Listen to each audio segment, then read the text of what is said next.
ઉનાળાની કાળઝાળ ગરમી પડી રહી છે ત્યારે રાજકોટ શહેરમાં તાપમાનનો પારો 42 ડિગ્રી સુધી પહોંચી ગયો છે।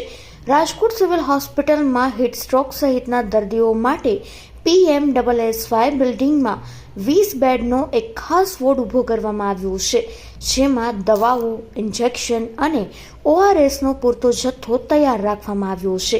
એટલું જ નહીં, દર્દીઓને તાત્કાલિક ઇમરજન્સી સારવાર આપી શકાય તે માટેનો ડોક્ટર્સ અને નર્સિંગ સ્ટાફ પણ તૈનાત રાખવામાં આવ્યો છે। આ પ્રકારનો કોઈ કેસ અત્યાર સુધી સામે નહીં આવ્યો હોવા છતાંય તંત્ર દ્વારા સાવચેતીના ભાગરૂપે પૂરતી વ્યવસ્થા ગોઠવવામાં આવી છે। હું ડૉક્ટર મહેન્દ્ર ચાવડા અત્યારે એકાઉન્ટ ઓફિસર અને મેડિકલ ઓફિસર તરીકે સિવિલ હોસ્પિટલમાં કામ કરું છું। ઉનાળાની યલો એલર્ટને અનુસંધાને સિવિલ હોસ્પિટલની અંદર પૂરતી સગવડતા કરવામાં આવી છે। PMSSY બિલ્ડિંગની અંદર 20 બેડનો એક અલગ વોર્ડ એર કન્ડિશન તૈયાર કરવામાં આવ્યો છે।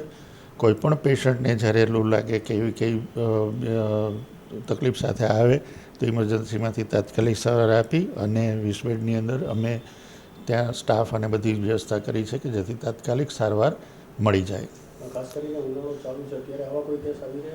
અત્યારે હજુ સુધી કોઈ આવા કેસ નોંધાયેલા નથી, પણ ભવિષ્યમાં ક્યારેય પણ નોંધાય તો અમે એના માટે સંપૂર્ણ સગવડ કરેલ છે અને સંપૂર્ણ તૈયારી રાખેલ છે। તમામ વોર્ડની અંદર તમામ ઇન્જેક્શનો, દવાઓ ઉપલબ્ધ છે। ખાસ કરીને જ્યારે લૂ લાગી હોય એવા કન્ડિશનની અંદર ORS પેકેટ્સની, પાવડર્સની વધુ જરૂરિયાત ઊભી રહેતી હોય છે। એનો પૂરતો સ્ટોક અમે ત્યાં રાખેલો છે અને તમામ નર્સિંગ સ્ટાફ અને દવા જરૂરી ઉપલબ્ધ કરાવેલ છે। લોકોને અત્યારે મારે ખાસ એ જ કહેવાનું છે કે જ્યારે તડકો વધી રહ્યો છે, ટેમ્પરેચર વધી રહ્યું છે, 40-45 ડિગ્રી જઈ રહ્યું છે, ત્યારે શક્ય હોય તો બપોરના ભાગમાં 12 થી સાંજે 5 વાગ્યા સુધી ઘરની બહાર ન નીકળવું, ઘરની અંદર જ રહેવું। જરૂરિયાત ઊભી થાય બહાર નીકળવાની તો પૂરતું પ્રવાહી કોઈ પણ પાણી છે કે ORS પાવડર છે કે કોઈ પણ વસ્તુ તમે શરબત સાથે રાખી શકો છો અને દર 15-20 મિનિટે એમાંથી પીવાનું ચાલુ રાખો। 12 થી 5ની વચ્ચે જો તમે બજારની અંદર નીકળો તો પુષ્કળ પ્રવાહી ચાલુ રાખો, તડકાની અંદર ના નીકળો। જ્યારે પણ નીકળો ત્યારે આખા શરીરને ઢાંકીને નીકળો।